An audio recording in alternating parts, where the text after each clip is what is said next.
उफ, क्या यहाँ बैठकर खाना बनाऊं? क्या सोचा था बाहर जाकर खाना खाएंगे, लेकिन नहीं, यहाँ धुएं में बैठकर। अपनी जान दे दो, अच्छा नहीं लगता।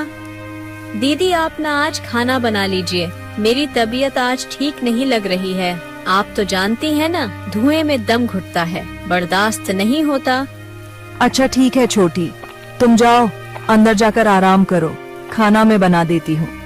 अच्छा छोटी बहू, अगर तुम्हारी रोज तबीयत खराब होती है तो तुम डॉक्टर को क्यों नहीं दिखाती हो? बस इसी वजह से मैं कुछ कहना नहीं चाहती हूँ।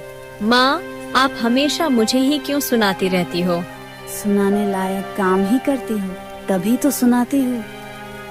रहने दीजिए माँ, उससे कुछ कहने की जरूरत नहीं है। ये तो थोड़ा सा ही खाना बनाना है और वो मैं अकेले कर लूंगी।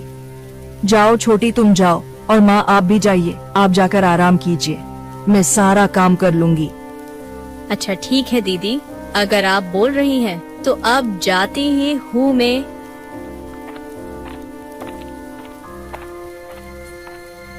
तुम्हारा दिल बहुत साफ है बहू, इसलिए तो तुम्हारा ध्यान छोटी बहू के बहाने पर नहीं जाता। तुम दिन रात काम करो और वो बस आराम करती रहे। और ऊपर से मेरा बड़ा बेटा भी वैसा ही है, दिन रात बस खटता रहता है।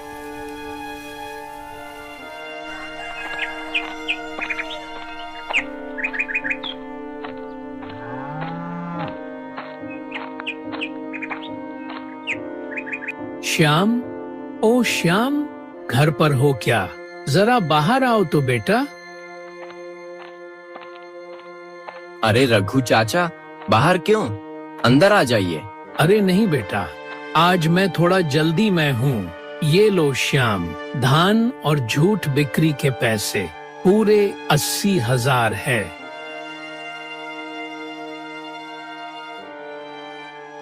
सच में तुम रात दिन कड़ी मेहनत करते हो, इसलिए तो तुम्हारी फसल इस इलाके में सबसे अच्छी हुई है।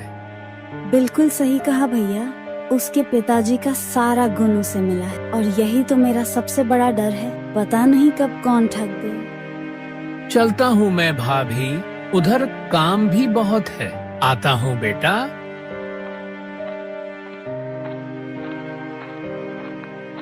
जरा दिखाओ तो।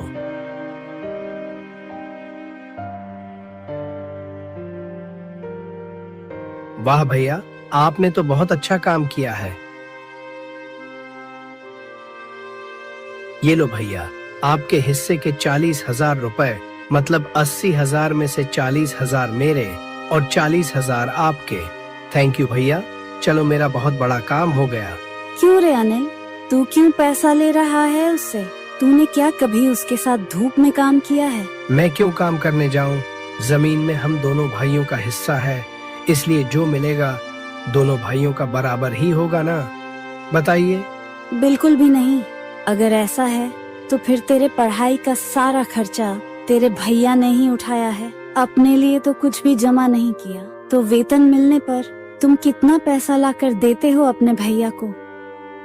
रहने दो ना माँ, ये तो मेरा छोटा भाई है और ये मुझसे हर बार तो पैसे लेता नहीं है। चलो अब आप इस पर गुस्सा मत कीजिए।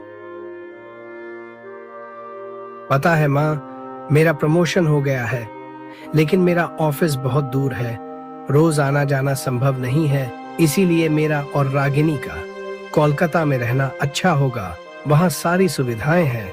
कोलकाता यहाँ से बहुत दूर तो नहीं, रोज आना जाना भी आसान है। अगर माँ से दूर चला जाएगा तो रोज रोज तुझे देख नहीं पाऊंगी। ये सारी इमोशनल बातें मत कीजिए माँ, काम के सिलसिले में तो जाना ही होगा ना। माँ तो ठीक ही कह रही है देवर जी, आप और छोटी यहाँ नहीं रहेंगे तो हमें बिल्कुल अच्छा नहीं लगेगा।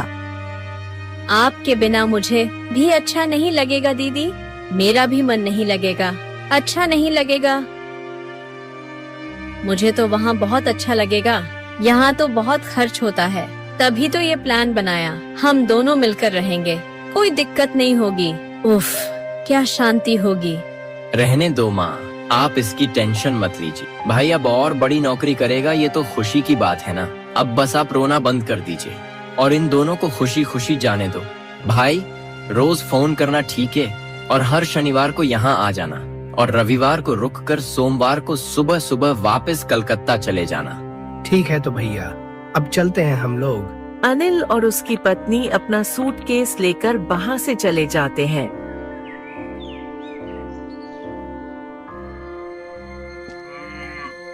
उसके बाद दिन बीतते हैं, फिर महीने और फिर साल।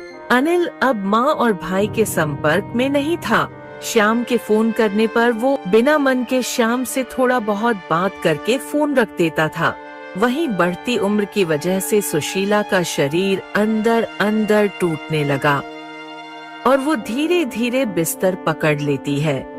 वो हर रोज अपने छोटी बहू और बेटे की खबर लेती थी, लेकिन उनके पास अपने परिवार के बारे में सोचने का समय ही नहीं था। माँ, आप चिंता मत कीजिए माँ, अनिल और छोटी बहू जल्द ही आते होंगे।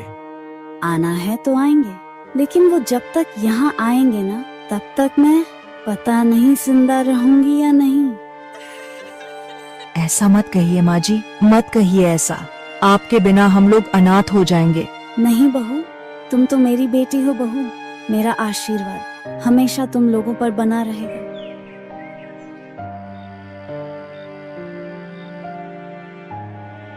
अच्छा बहू, तुम और श्याम तो सीधे हो। मेरे चले जाने के बाद अनिल तुम लोगों के साथ क्या क्या करने वाला है, ये तो मैं समझ ही रही हूँ। इसलिए मैं पहले से ही तुम्हें एक बात बता रही हूँ, पर पहले मुझसे तुम वादा करो कि तुम ये बात किसी को नहीं बताओगी, यहाँ तक कि अपने पति श्याम को भी नहीं। ठीक है माँ, मैं वादा करती हूँ, मैं किसी को नहीं बताऊंगी। मेरे मर जाने के बाद बहू, अगर तुम्हारे परिवार में कोई कमी हुई तो फिर तुम श्याम को लेकर हमारी पुश्तैनी जमीन जहाँ बंजर है वहाँ पर चले जाना। मैंने वहाँ की जमीन के पूर्वी कोने में एक बक्सा मैंने गाड़ कर रखा है। उसमें मेरे पिता से मिला हुआ और सास ससुर से मिला धन रखा हुआ है। मैं नहीं चाहती कि छोटे बेटे और बहू को उस रखे धन का कोई भी हिस्सा मिले, क्योंकि वो लोग वो सब पाने के योग्य नहीं है। और तुम अगर अभी श्याम को बता दोगी तो वो सब कुछ निकाल कर छोटे बेटे अनिल और बहू को दे देगा। लेकिन माँ, नहीं, लेकिन कुछ नहीं। सुनो, तुमने मुझे वचन दिया है।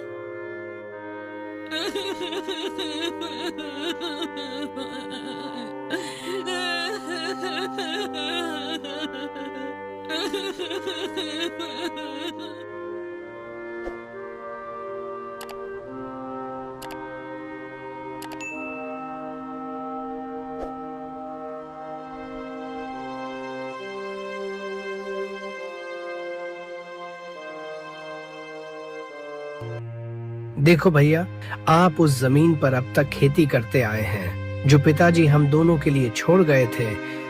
मैंने उस जमीन में से कुछ नहीं लिया। हाँ भाई, तुम अपना हिस्सा ले लो, तब तो और अच्छा होगा। दोनों भाई मिलकर खेती करेंगे। वो तो लेना ही है, वो भी ब्याज के साथ। एक और बात, मैं शहर से यहाँ खेती करने नहीं आऊंगा, इसलिए मैं अपने हिस्से की सारी जमीन बेचकर यहाँ से हमेशा के लिए चला जाऊंगा। ये तुम क्या कह रहे हो? अब नहीं आऊंगा। और ब्याज का क्या मतलब है तुम्हारा? मेरे कहने का ये मतलब है कि भैया, झील के किनारे की चारों जमीन मेरी होनी चाहिए और बाकी आप उत्तर किनारे की जमीन ले लो। ये क्या कह रहे हैं आप देवर जी? हम दोनों के लिए बो उत्तर वाली जमीन, वहाँ पर तो कोई खेती भी नहीं होती है। वो तो एक बंजर जमीन है, हम लोग क्या खाएंगे बताइए।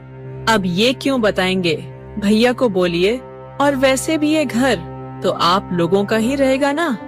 इसके बाद श्याम और उसकी बीवी ने कुछ नहीं कहा। माँ को खोने के बाद दोनों बहुत ही असहाय थे। इधर अनिल उत्तर की जमीन छोड़कर सारी जमीन बेच देता है और वहाँ से चला जाता है। अब श्याम बची हुई जमीन पर पहले जैसी खेती नहीं कर पाता और इस वजह से वो लोगों के खेतों में काम करता और अपना परिवार चलाता, लेकिन दिन ब दिन उसके परिवार की हालत खराब होती गई।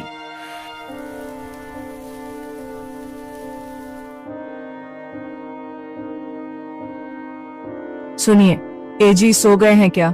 सुनिए ना, अरे उठिए ना एक बार। क्या हुआ? क्यों बुला रही हो? पहले उठिए तो। चलिए चलिए, मेरे साथ चलिए, वहाँ उत्तरी जमीन पर चलिए, अभी की अभी।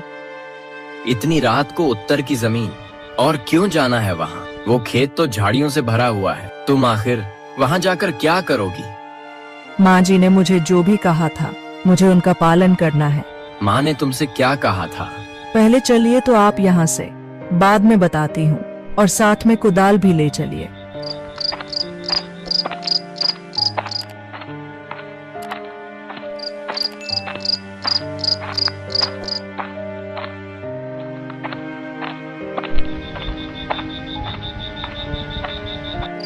ये तो बस इसी जगह पर यहाँ पर खो दिए तो।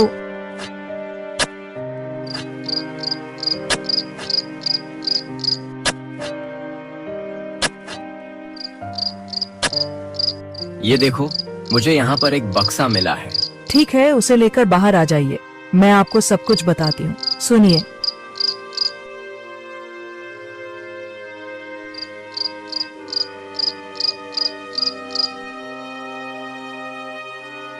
अब समझा मैं, तभी तो तुमने मुझसे कुछ नहीं कहा। ठीक है, रुको मैं बक्सा खोलता हूँ। ये क्या, इतना सारा सोना? अरे यहाँ तो एक कागज भी रखा हुआ है। ये सब माँ के गहने हैं, और लगता है ये माँ जी की चिट्ठी है। रुकिए, मैं पढ़कर देखती हूँ।